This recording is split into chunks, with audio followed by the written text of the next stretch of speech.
আসসালামু আলাইকুম ফ্রেন্ডস, সবাই কেমন আছেন? আমরা আলহামদুলিল্লাহ ভালো আছি। আজকে সকালের নাস্তায় ছিল ডাব।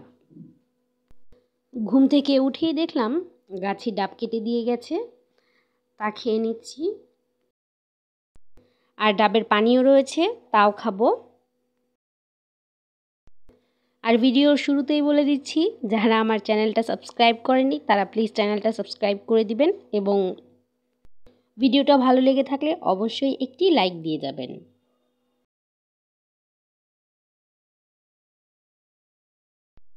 আর এগুলো হচ্ছে আমাদের গাছের ডাব। আর ডাবগুলো গাছই কেটে দিয়ে গেছে। আর পানিও রয়েছে, পানিও খাবো। আর নারকেল হয়নি এখনো, ডাব ছিল তাই ডাবই পেড়ে ফেলেছে।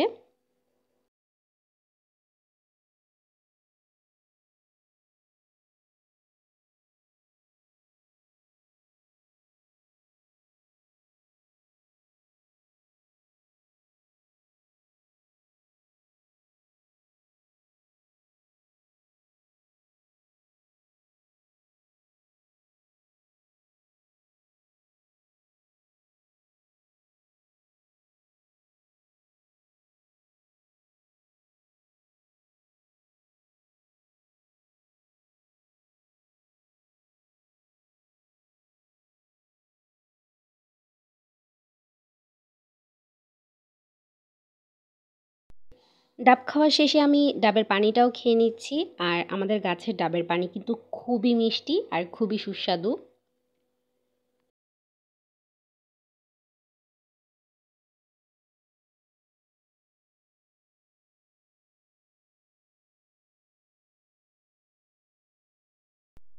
আর যেহেতু আজকে শুক্রবার, নাস্তাটা সেরে তাড়াতাড়ি করে আমি রান্নাঘরে চলে যাব।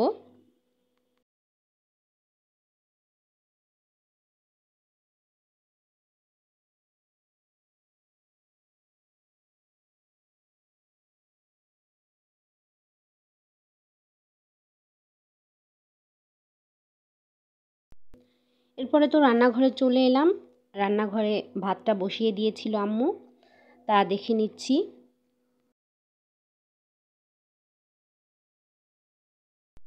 আর এদিকে রায়হান সিঙ্গারা নিয়ে এসেছে, তা খেয়ে নিচ্ছি। সকালে নাস্তা তো একদমই হালকা করেছিলাম, তাই একটা সিঙ্গারা খেয়ে নিলাম। আর সাথে খেয়েছিলাম আদা চা।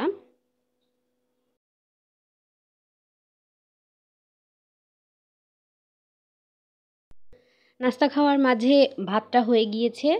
ভাতটা নামিয়ে আমি এর মধ্যে বসিয়ে দিয়েছি আজকে সরিষা ইলিশ রান্না করব। সরিষা ইলিশের পেঁয়াজটা আমি ভেজে নিচ্ছি।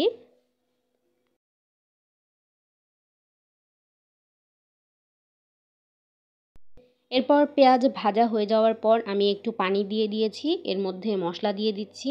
দিলাম মরিচের গুঁড়া, হলুদের গুঁড়া আর লবণ।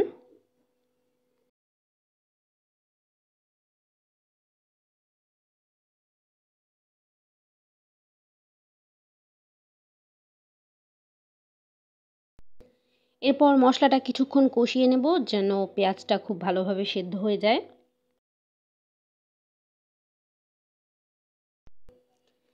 কিছুদিন আগে আমি এই সরিষাগুলো বেটে ফ্রিজে রেখে দিয়েছিলাম, সেই সরিষাগুলো আমি দিয়ে দিচ্ছি।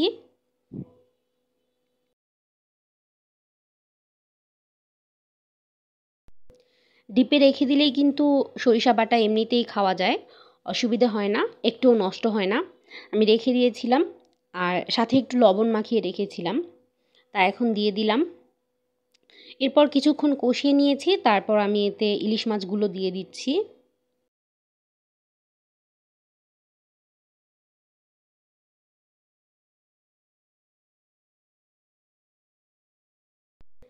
কিছুক্ষণ ইলিশ মাছগুলো কষিয়ে তারপর এর মধ্যে পানি দিয়ে দেব ইলিশ মাছগুলো সেদ্ধ হওয়ার জন্য।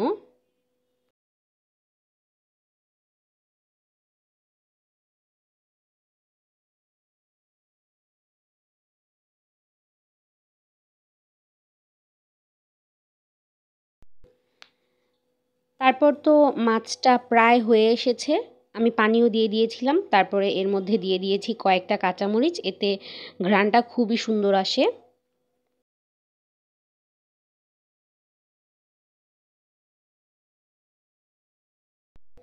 আমি চুলার জালটা কিছুক্ষণ কমিয়ে তারপর এর মধ্যে রেখে দেব। তারপরে আজকে ডাল রান্না করব। আজকে ঘন ডাল রান্না করব। ডালটা আমি বসিয়ে দিয়েছি আর এর মধ্যে দিয়ে দিচ্ছি সামান্য একটু হলুদ আর লবণ। আর এর মধ্যে পেঁয়াজ কুচিও দিয়ে দিলাম।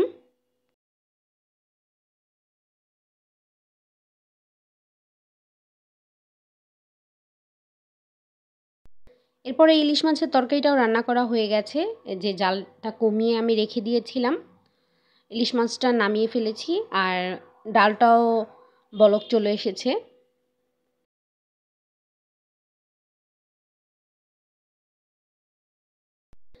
ডালটা চুলায় আর এর মধ্যে আমি একটু ডাবের পানি খেয়ে নিচ্ছি। বারান্দায় বসে বসে আর বারান্দার গাছগুলো দেখছিলাম।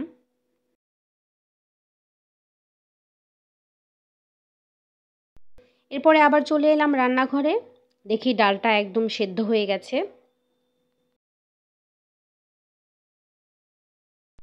তারপরে আমি ডালটাকে খুব ভালোভাবে ম্যাশ করে নিয়েছি, এর মধ্যে পানিও দিয়েছিলাম। এখন দিয়ে দিচ্ছি দেশি টমেটো আর কয়েকটা কাঁচামরিচ।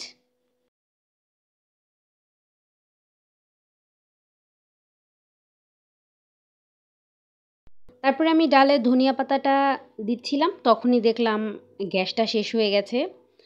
আর তখন জুম্মার নামাজ চলছিল, তাই আর গ্যাসের দোকান খোলা ছিল না, তাই গ্যাস আনতে পারিনি।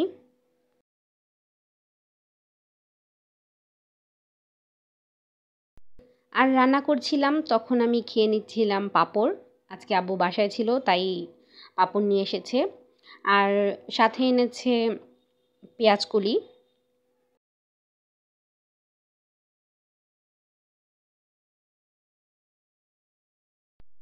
আর এই যে ফ্রিজ থেকে বের করে মলা মাছ ভিজিয়ে রেখেছিলাম, মলা মাছটা রান্না করতে চেয়েছিলাম, তবে গ্যাস নেই তাই আর মলা মাছ রান্না করা হয়নি। আর এদিকে আম্মু কেটে নিচ্ছে মুরগির মাংস। আব্বু মুরগি এনেছিল, সেই মাংসগুলো কেটে নিচ্ছে।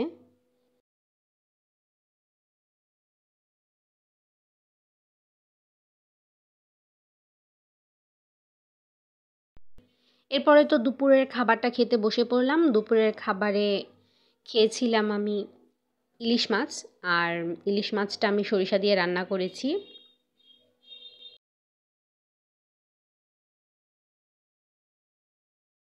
আর ইলিশ মাছ আমার এমনিতেও অনেক প্রিয় একটা খাবার, তার উপর আবার এত সুন্দর করে সরিষা দিয়ে রান্না করেছি। আমার কাছে আলহামদুলিল্লাহ অনেক ভালো লেগেছে।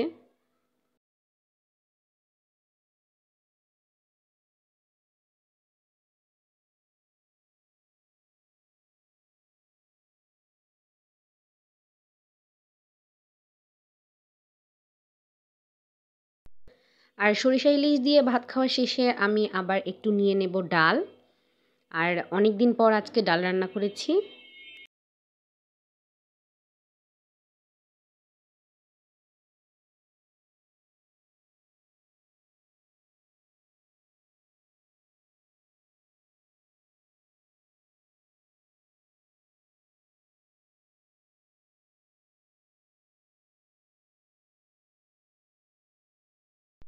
তারপরে আমি ইলিশ মাছ দিয়ে ভাতটা খাওয়া শেষ করেই আমি নিয়ে নিলাম ঘন ডাল। আর আলহামদুলিল্লাহ ডালটাও খুবই ভালো হয়েছিল।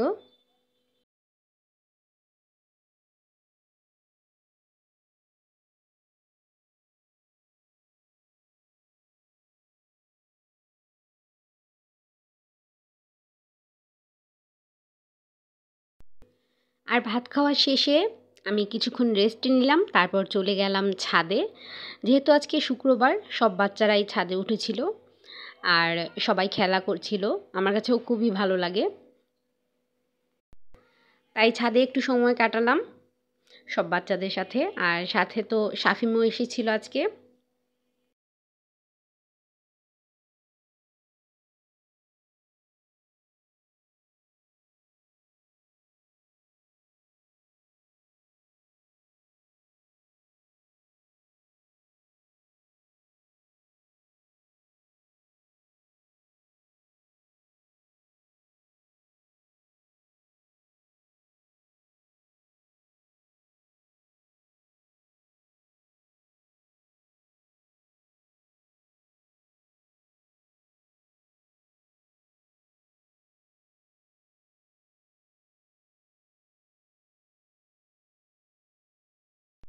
আর এরপরে তো সন্ধ্যা হয়ে গেল, সন্ধ্যার নাস্তাটা করে নিলাম। সন্ধ্যার নাস্তায় ছিল পিঠা, চিতই পিঠা আর ভর্তা।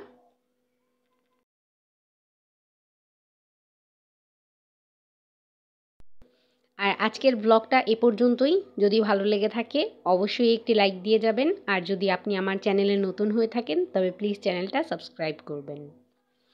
আশা করছি আগামীকাল আরও একটি নতুন ব্লগ নিয়ে দেখা হবে ইনশাল্লাহ। ততক্ষণ পর্যন্ত সবাই ভালো থাকবেন, সুস্থ থাকবেন এবং আমাদের জন্য দোয়া করবেন।